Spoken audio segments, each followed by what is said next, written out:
Welcome back to Movies on the Focus, the podcast where we dissect cinematic masterpieces, or at least, try our best. I'm your host, Bob, and with me, as always, is the ever-so-opinionated Alice. Hey everyone. And Bob, ever so opinionated, is a kind way of saying I'm right most of the time. Today's film, Amadeus. Prepare for some serious musical drama, folks. Indeed, Amadeus, released way back in 1984, a time when leg warmers and big hair were all the rage. Directed by the legendary Milos Forman, the man behind One Flew Over the Cuckoo's Nest.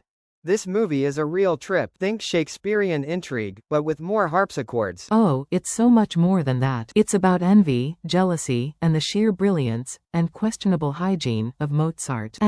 Murray Abraham as Salieri is just phenomenal. That Oscar was well deserved. 8 Oscars in total, Bob, 8. And that's not even counting all the other awards it raked in. A whopping 43 wins and 15 nominations. Totally. And speaking of phenomenal, let's not forget Tom Hulce as Mozart.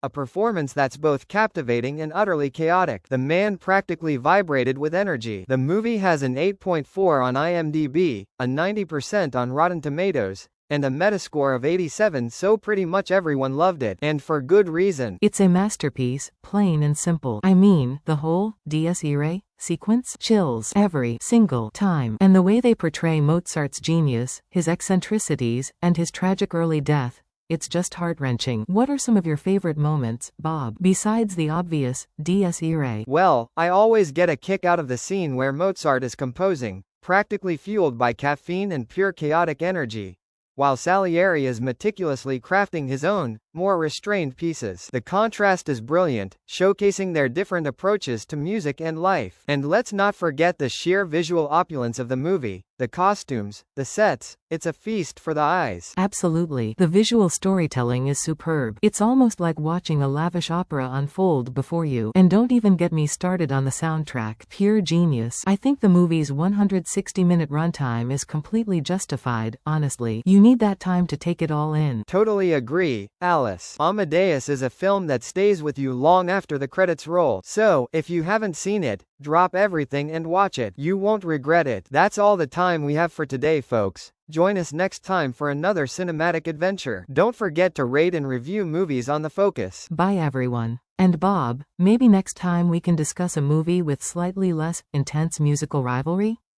Just a thought.